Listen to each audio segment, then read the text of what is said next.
স্বপ্নবীজ থেকে বটবৃক্ষ, বাতাখালী হাফিজিয়া মাদ্রাসা ও এতিমখানার গল্প।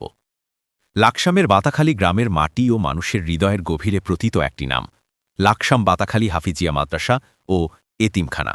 এই প্রতিষ্ঠানটি কেবল একটি ইমারত নয়, এটি ধর্মীয় শিক্ষা, মানবিকতা এবং ত্যাগের এক জীবন্ত ইতিহাস। এর জন্মলগ্ন ছিল ১৯৮৫ সাল, এক স্বপ্নবীজ রোপণের দিন। সেই সময় গ্রামের কয়েকজন স্বপ্নদ্রষ্টা, বিশেষ করে বাতাখালী থেকে দূর প্রবাসে থাকা কিছু ভাইয়ের মনে এক মহৎ ভাবনা জেগে ওঠে। তারা অনুভব করেন সমাজের সবচেয়ে সুবিধাবঞ্চিত অংশ, বিশেষ করে এতিম ও দরিদ্র শিশুদের জন্য একটি নিরাপদ আশ্রয় এবং দ্বীনি শিক্ষার সুযোগ সৃষ্টি করা অপরিহার্য। তাদের সেই ঐকান্তিক ইচ্ছা ও সামান্য পুঁজি নিয়েই শুরু হয় এই পবিত্র পথচলা।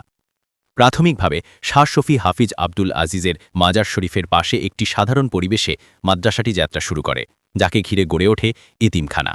এর ভিত্তি স্থাপন হয়েছিল বিশ্বাস, ভালোবাসা আর সেবার মন্ত্রে। সময়ের সাথে সাথে এই ছোট্ট স্বপ্নবীজটি আজ এক মহিরুহে পরিণত হয়েছে। বর্তমানে ২ শতাধিক শিক্ষার্থী এখানে অধ্যয়ন করছে, যাদের মধ্যে প্রায় ১৭০ জন এতিম ও লিল্লাহ বোর্ডিংয়ের ছাত্র।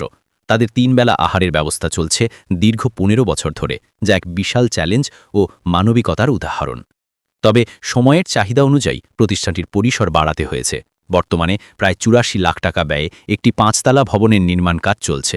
প্রথম তলার ছাদ ঢালাইয়ের কাজ সম্পন্ন হয়েছে ঠিকই, কিন্তু এ যেন এক দীর্ঘ ম্যারাথন দৌড়।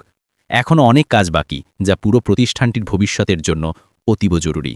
শিক্ষকের বেতন নিয়মিত যোগান দেওয়া, লিল্লাহ বোর্ডিংয়ের খরচ চালানো আর নির্মাণ কাজ দ্রুত শেষ করা, এই সব মিলিয়ে এক কঠিন সংগ্রামে লিপ্ত মাদ্রাসা কর্তৃপক্ষ। এই সংকটকালে বাতাখালীর সেই প্রবাসী ভাইদের কথা মনে পড়ে যায়, যারা প্রথমেই স্বপ্ন দেখেছিলেন। আপনাদের সেই প্রথম দিনের ত্যাগ আর ভালোবাসা আজও এই প্রতিষ্ঠানের প্রাণশক্তি। আপনারা শুরুটা করেছিলেন, এখন এই বটবৃক্ষকে পূর্ণতা দেওয়ার সময়। আপনাদের প্রবাস জীবনের কঠোর পরিশ্রমের একটি অংশ যদি এই মাদ্রাসার বাকি থাকা কাজ, যেমন ২য় তলার ছাদ ঢালাই, এতিম ছাত্রদের থাকার উন্নত ব্যবস্থা বা শিক্ষকের বেতন নিশ্চিতকরণে ব্যয় হয়, তবে তা হবে এক অনন্য সাধকায় জারিয়া।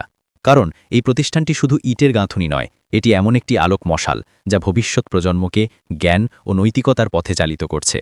আপনারা যারা বিদেশে আছেন, আপনাদের হৃদয়ের উষ্ণতা আর উদারতা দিয়েই এই অসমাপ্ত কাজগুলো সম্পূর্ণ হতে পারে।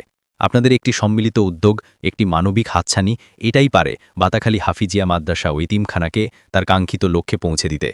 আসুন আমরা সবাই মিলে এই প্রতিষ্ঠানের বাকি কাজগুলো সম্পন্ন করি, কারণ এখানে প্রতি মুহূর্তে যে কুরআনের আলো ছড়াচ্ছে, তার প্রতিটি অক্ষরে আপনাদের পুণ্য জড়িয়ে থাকবে ইহকাল ও পরকালের জন্য।